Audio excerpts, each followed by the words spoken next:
Let me ask you a question. Why do most people stay broke? I don't mean struggling in a temporary sense. I mean perpetually stuck living paycheck to paycheck, afraid to look at the bank balance, constantly feeling like there's never enough. Now, here's the uncomfortable truth. It's not about how much money they make. It's about how they think. 97% of people stay broke not because of bad luck, bad timing, or a bad boss. They stay broke because of how they see wealth. And the 3%, they see it differently. Pause, let it sink in. See, most people have been trained, not taught, trained to think in terms of survival. How can I get through this week? How can I pay these bills? How can I hold on to what I've got? It's a defensive mindset. And defensive thinking never builds wealth. You don't win games by just trying not to lose. And you don't create wealth by just trying to stay afloat. We were told, go to school, get good grades, find a safe job. It sounded like wisdom. But it taught us to trade time for money and fear for safety. The 97% think, I need more money. The 3% ask, how can I create more value? That's the first major difference. Most people who remain broke aren't lazy, they work hard. They put in the hours, follow the rules, and do what they were told growing up, get a job, pay their bills, stay out of trouble. But here's the catch, they were trained to survive, not to build wealth. Their mindset, whether they realize it or not, is constantly scanning for danger, not opportunity. They're focused on avoiding loss, not creating value. When your mind is in survival mode, your decisions are reactive. You spend based on urgency, not vision. You take whatever job pays the bills, not the one that builds your future. You save only when you have extra, which is rarely. You say yes to comfort, no to growth. In this state, everything becomes short-term. Can I get through this week? How do I make rent this month? It becomes a cycle where you're always hustling, but never actually moving forward. Wealthy people, those in the top 3%, think completely differently. Their minds aren't stuck in survival mode. They've trained themselves to think in terms of value. And this one shift changes everything. Instead of asking, what can I get right now? They ask, what can I create that others need? They're not thinking about how to save $10. They're thinking about how to generate $10,000 by solving a meaningful problem. This doesn't mean they ignore risk or avoid reality. It means they choose to focus on leverage. They understand that money follows value. So while others chase a paycheck, they build skills, systems, and relationships that generate income without direct effort. They know that the real currency isn't money, it's impact. When you impact people, money follows. When you solve problems, income increases. But when you focus only on survival, you never see the opportunity right in front of you. Think about it. A person in survival mode wakes up and immediately thinks, what do I have to do today? A person focused on value wakes up thinking, what can I offer today that makes someone else's life better? That question leads to innovation. It leads to service. It leads to wealth. Not just financial wealth, but emotional, relational, and mental wealth. People stuck in survival are often afraid of failure. They need certainty before taking action. But those focused on value understand that failure is data. It's feedback. It's a necessary step in refining the value they're building. This makes them resilient. It makes them long-term thinkers. It gives them an edge that most people will never develop, not because they can't, but because they never chose to. The truth is, you can escape survival mode, but it won't happen by accident. It happens when you choose to think differently. It starts when you stop asking, how do I make ends meet? And start asking, what can I build that makes someone else's life better? Because value isn't found. It's created. And wealth is just the reward for consistently doing that over time. The broke focus on survival because they've been taught that life is about avoiding pain. The wealthy focus on value because they've learned that life is about creating something bigger than themselves. And that single shift from reacting to creating is what separates the 97% from the 3%. One of the most significant differences between those who stay broke and those who build lasting wealth is how they perceive time. Broke individuals tend to think in the short term. Their decisions are driven by immediate needs, quick fixes, and fast gratification. They live in a cycle of urgency, reacting to the next bill, the next paycheck, the next crisis. This way of thinking might help them survive another week or month, but it almost guarantees they'll never break free financially. This short-term mindset shows up everywhere. When they get money, the first question is, what can I buy right now? Not, how can I multiply this over time? When faced with a choice between spending $100 on entertainment or investing it in a skill, a course, or a small business idea, they choose the thing that gives them a hit of pleasure today, even if it costs them progress tomorrow. They avoid discomfort. They want to feel rich before they become rich. And that desire for instant results keeps them stuck. In contrast, wealthy individuals think in decades, not days. They understand that big rewards are reserved for those who can think beyond the moment. They're willing to look broke in the short term if it means they'll be financially free in the long term. That's why they don't care about impressing people. They care about building something that lasts. When someone with a wealthy mindset earns money, their first thought isn't what they can spend, it's what they can grow. They ask, where can I put this so it works for me later? They're not addicted to dopamine. They're committed to discipline. They know that. Compound interest, whether it's on money, skills, or reputation, only works if you give it time. So they think in years, they build systems, they delay gratification. This applies to more than just money. It shows up in how they treat relationships, business, and even failure. The short-term thinker gives up when things get hard. If they don't see results immediately, they quit. But the long-term thinker expects difficulty. They understand that setbacks are part of growth. They stick with it. They play the long game. Because they're not chasing fast success, they're building durable success. The short-term mindset is rooted in emotion. It's reactive. It's about what feels good now. The long-term mindset is grounded in principle. It's strategic. It's about doing what's right now so you can have what's best later. That's why wealthy people spend more time planning than reacting. They know that direction matters more than speed. It's not that wealthy people are more disciplined by nature, they've just trained themselves to value the future more than the present. They understand the law of sacrifice. If you want something great later, you have to give up something good now. That's why they'll skip the night out to work on a business idea. That's why they'll invest in coaching instead of buying new shoes. They're not depriving themselves, they're prioritizing a different timeline. The truth is, short-term thinking feels good until it doesn't. It creates cycles of stress, dependence, and limitation. Long-term thinking is harder at first, but it leads to freedom, growth, and abundance. And the beautiful part, anyone can make that shift. It's not about having more money, it's about developing a better relationship with time. Those who stay broke think, how do I feel better now? Those who become wealthy think, how do I build something that matters, even if no one sees it today? The difference isn't luck, it's vision. And vision is always long-term. There's a clear pattern when it comes to how people use money. Those who stay broke often spend to feel good. Their purchases are emotionally driven, reactive, and rooted in a desire for comfort, status, or escape. It's not about what something is worth, it's about how it makes them feel right now. Whether it's a new phone, the latest sneakers, or a weekend getaway they can't afford, the goal is temporary satisfaction. For a moment, they feel successful and control or like they're winning, but it doesn't last. The bill still comes. The savings remain empty. And the cycle continues. This isn't a matter of intelligence. It's a matter of emotional discipline. Broke people are often caught in a loop of spending to fix how they feel rather than to improve their future.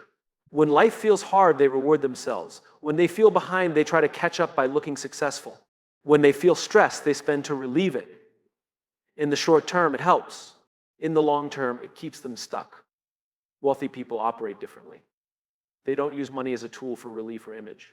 They use it as a tool for growth. They understand that every dollar has a job. And the best job money can have is to produce more money or to make them smarter, stronger, and more capable. That's why they invest in assets, in businesses, in skills, in people. They know money isn't the end goal. It's a tool for creating something greater. Here's the difference in thinking. The broke ask, what can I buy with this? The wealthy ask, what can this create for me? One sees money as something to use up, the other sees it as something to build with. So while some are chasing things that depreciate the moment they leave the store, the wealthy are putting their money into things that increase in value over time. This mindset goes beyond investments in stocks or real estate. Wealthy individuals invest in themselves. They buy books instead of gadgets. They pay for courses instead of concerts. They attend workshops, hire mentors, and surround themselves with people who elevate their thinking. They don't see these things as expenses, they see them as leverage. A $500 course that teaches a new skill can lead to a $50,000 opportunity. That's a 100x return. But someone stuck in a short-term, feel-good cycle won't see it that way. They'll say, that's too expensive while spending the same amount on things that give them zero return. Spending to feel good keeps people comfortable. Investing to grow keeps people evolving. And growth isn't always comfortable. In fact, it's often inconvenient. It asks for patience. It requires sacrifice, but it leads to something far greater than temporary pleasure. It leads to freedom. People who stay broke are often unaware that their emotional spending is costing them opportunities. Every dollar spent emotionally is a dollar that didn't go to building a foundation. Every impulse purchase is time and freedom delayed. The wealthy know this. They don't chase dopamine. They chase development. That's why they're willing to live simply now so they can live freely later. It's not about never spending. It's about why you're spending. The broke use money to cope. The wealthy use it to climb. And the great irony is that those who spend to feel rich often stay broke, while those who invest to grow quietly build real wealth. The shift is simple, but not easy. Stop asking what will make you feel good today.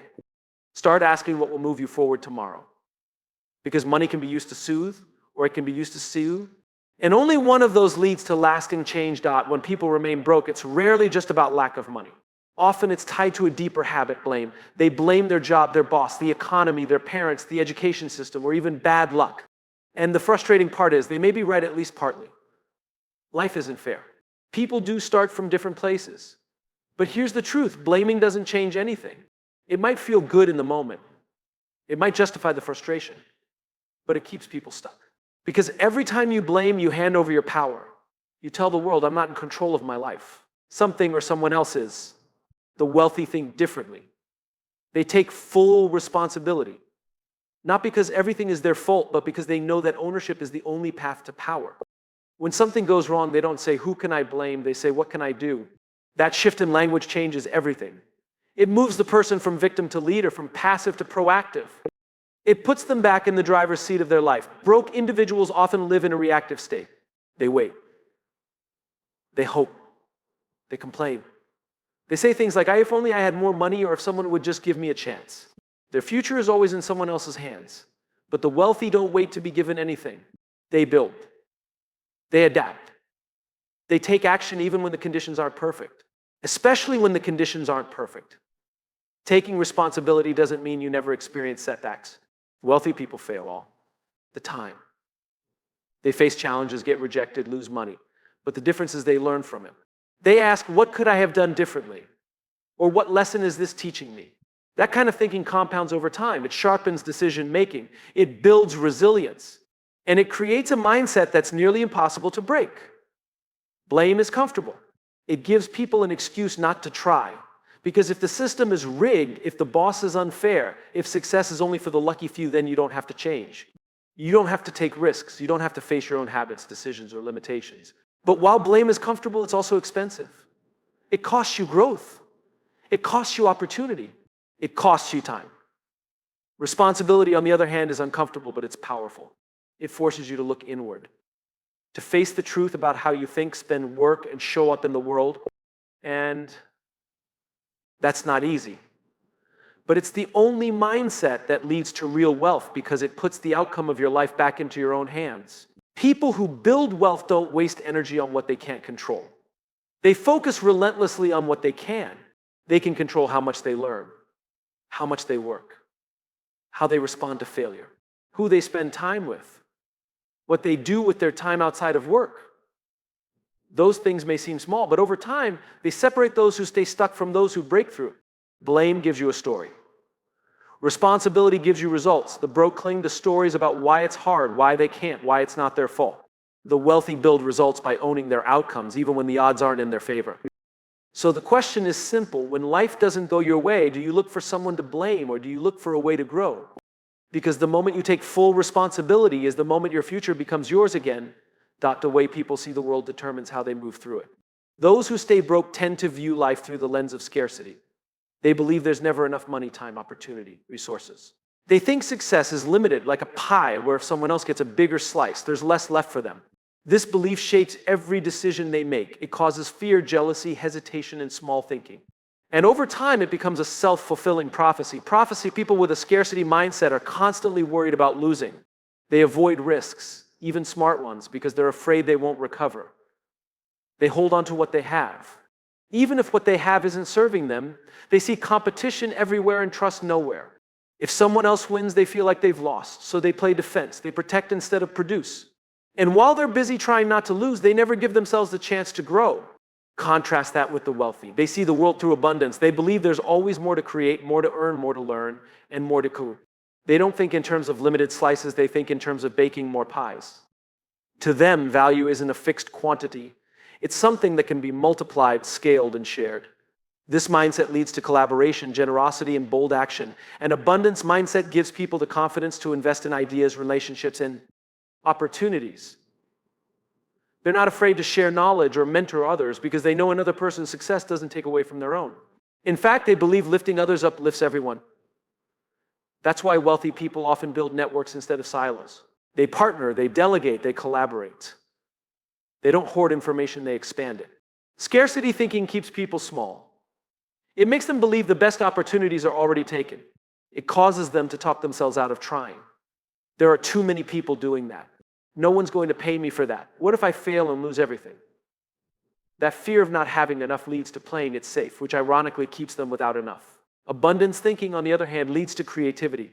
It opens people up to new ways of thinking and solving problems. It makes them look for opportunities where others see limitations. While the broke say, I can't afford that, the wealthy ask, how can I afford that? That one shift in question opens the door to strategy, effort, and innovation. People with scarcity minds often compare. They measure their lives against others and feel either inferior or entitled. But abundance thinkers don't compare, they create. They're not focused on being better than someone else. They're focused on being better than they were yesterday. That internal growth mindset allows them to stay on course even when success isn't immediate. Wealthy individuals know that abundance isn't just about having more, it's about thinking differently. They understand that mindset comes before money. You can have very little and still think abundantly. And you can have a lot and still live in fear of losing it. True abundance is a belief that you are not limited by current conditions. It's a commitment to growth, possibility, and contribution. The broke often say, I wish I had more. The wealthy say, how can I create more? And that question is everything. Because when you see the world as full of possibility, you behave differently. You show up with courage. You make decisions with vision. You take responsibility for your life, and slowly but surely, the external world starts to match the internal one. Scarcity keeps you surviving. Abundance sets you free. ChatGPT said, for most people, wealth seems like the ultimate destination. It's what they chase, the dream of having millions in the bank, luxury cars, big houses, designer clothes, and the ability to say, I've made it. But here's the truth that few realize until it's too late. Wealth isn't the real goal. Freedom is, and the two are not the same. Wealth in numbers alone is just a measure. It tells you how much money you've accumulated, but not how much of your life you truly own. There are people with high incomes and expensive lifestyles who are still prisoners trapped in jobs they hate, schedules they don't control, and obligations they can't escape. They may look successful from the outside, but inside they're still surviving. More money hasn't solved their problems. It's only magnified them. Freedom, on the other hand, is about control. It's about waking up each day with choices. It's the ability to decide how you spend your time, where you go, who you work with, and what you create. Freedom means not living under the constant pressure of bills, bosses, or burnout. It's not about escaping responsibility. It's about owning it fully and designing a life on your terms. This is where most people get it wrong. They chase wealth as if the number itself will change everything. But wealth without purpose is just weight. It can lead to more stress, more complexity, more fear of losing it all. That's why you'll see people earn more and still feel anxious. They're not chasing freedom, they're chasing validation. They want to prove something to themselves, to others. But freedom doesn't come from greed, it comes from deciding. The people who build lasting success, the kind that brings peace, purpose, and power, start with the right question. What does freedom look like to me? For some, it's the ability to travel. For others, it's more time with family. For others still, it's creating art, building businesses, or serving communities. But whatever it is, the key is clarity. Once you know what freedom means for you, money becomes a tool, not the mission. And that's the difference in mindset. The broke often think if I had more money, I'd finally feel free. But they don't define what freedom actually is. So even if the money comes, they still feel stuck. The wealthy, true wealth builders reverse the equation. They define freedom first, then build toward it. That's why some of the happiest, most fulfilled people aren't necessarily the richest, they're the most aligned. They've used money to create a life that fits, not just a lifestyle that looks good. Freedom isn't found in a dollar amount. It's found in intention. It's the result of designing your life, not defaulting into one. That might mean living below your means for a while, saying no to things others say yes to, investing in assets instead of appearances, choosing growth over comfort. These aren't sacrifices, they're trades. You're exchanging temporary status for permanent control. True wealth is measured in how you spend your time, because time is the one thing you can never get back. And the tragedy is that so many people trade their time endlessly for money, thinking they'll buy back their freedom later. But later often never comes. The goal isn't to be rich for the sake of it. The goal is to be free to do meaningful work, to live with purpose, to spend time with people who matter, to wake up with peace in your mind and energy in your soul. When you realize that, everything changes. You stop chasing what impresses others and start building what fulfills you. So don't just aim to be wealthy. Aim to be free. Because freedom is the real wealth, and it's the only kind that truly lasts.